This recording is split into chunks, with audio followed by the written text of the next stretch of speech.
तो थे laws of deductive logic, मगर चीज़ों को समझने का एक और तरीका भी है जिसको एरिस्टोटल कहता है इंडक्शन। इंडक्शन का मतलब ये है कि आप बहुत सारी ऑब्जर्वेशंस करें खुद किसी भी चीज़ के हवाले से जिसको आप स्टडी कर रहे हैं उसके हवाले से आप बहुत सारी ऑब्जर्वेशंस करें और आप ये देखें कि उन ऑब्जर्वेशंस में क्या आपको कोई पैटर्न नज़र आता है। अगर तो आपको पैटर्न नज़र आता है तो फिर उसकी बुनियाद पे आप कोई ना कोई नतीजा अखज़ कर सकते हैं।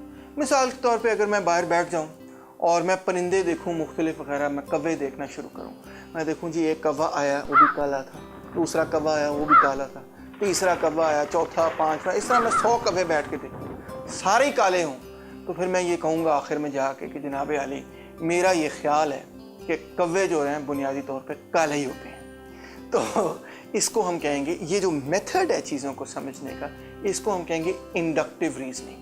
क्योंकि अभी मेरे पास कोई ऐसी वजह नहीं कि जिसकी बुनियाद पे मैं ये कह सकूं कि कव्वे क्यों काले होते हैं, मगर मैं ये ज़रूर कह सकता हूं कि मैंने अपनी ज़िंदगी में क्योंकि कभी भी कोई सफ़ेद कव्वा नहीं देखा, लिहाजा मैं इस नतीजे पे पहुंचता हूं कि कव्वे जो हैं बुनियादी तौर पे काले ही होते हैं। एरिस्टोटल का बुनियादी तौर पे ये ख्याल था कि उसका ये जो लॉजिकल सिस्टम है, ये जो किसी भी चीज़ को पढ़ने का निज़ाम उसने बनाया, ये किसी भी मौजू पे लागू किया जा सकता है और उसमें नई चीज़ें दरियाफ्त की जा सकती हैं। वो क्या है, दोबारा से मैं रिपीट करूँगा आपकी खिदमत में कि सबसे पहले ये कि इंडोक्सा एक लिटरेचर रिव्यू होना चाहिए, सब जो चीज़ें लोगों ने लिखी हैं उसको पहले आप पढ़ें।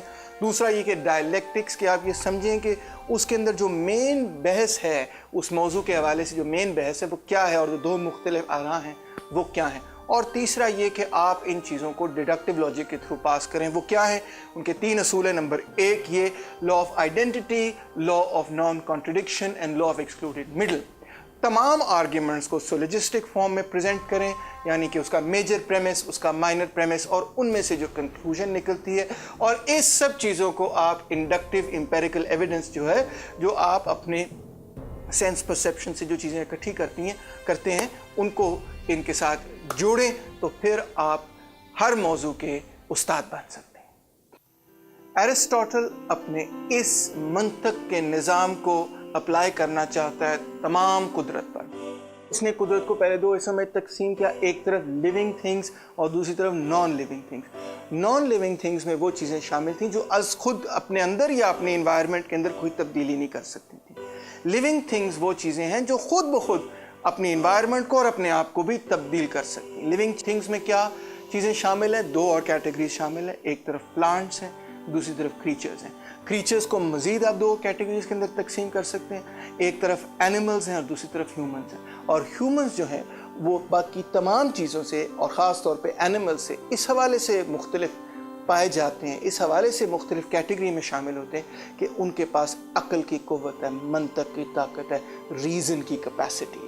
रीज़न जो है, अक्ल जो है, वो इंसान को एक किस्म की डिवाइन स्पार्क है, एक किस्म की ऐसी चीज़ है कि जो कि किसी भी और कुदरत के अंदर किसी भी और चीज़ में नहीं पाई जाती।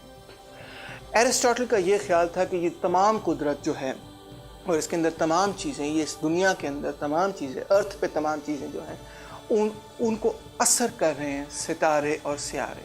और मज़ीद सितारे और सियारों के पीछे एक और कुव्वत है जो अनमूव मूवर, प्राइम मूवर है, जो कि सितारों और सियारों को चला रही।